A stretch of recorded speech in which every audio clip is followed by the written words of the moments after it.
В настоящее время мэрия Москвы прорабатывает несколько сценариев ужесточения мер по борьбе с инфекцией на фоне роста заболеваемости коронавирусом.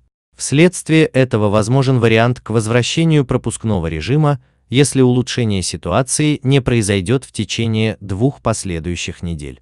О подключении софта в метро, который бы блокировал социальные карты пенсионеров и школьников для проезда, могут объявить в ближайшие 2 дня. Эксперты назвали число россиян, которые готовы сделать прививку от коронавируса. 23% жителей страны согласны поставить российскую вакцину. 73% заявили, что пока не готовы к этому шагу. При этом 4% заявили о нецелесообразности делать прививку. Более 90% опрошенных отметили, что вакцинация должна проводиться в добровольном порядке.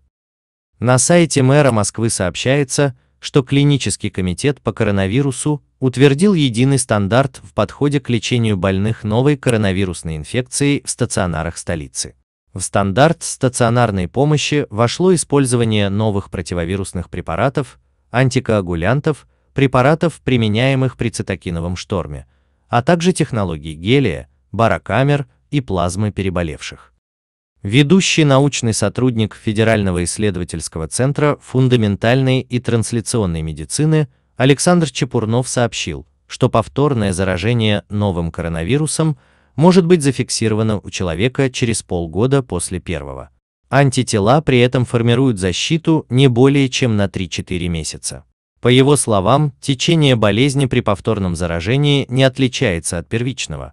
Однако однозначные выводы пока делать рано из-за малого числа подобных случаев, которые были изучены. Глава Омской области Александр Бурков рассказал, что заразился коронавирусом и вынужден отложить участие во всех мероприятиях. За последние 24 часа диагноз коронавирусная инфекция подтвердился у еще 10 888 россиян, сообщили в оперативном штабе. Наибольшее количество новых случаев зафиксировано в Москве – 3537, Петербурге – 407, Московской области – 339, Ростовской области – 244, Нижегородской области – 198. Все самые актуальные новости Москвы и России, а также главные мировые новости у меня на канале. С уважением, Ренат.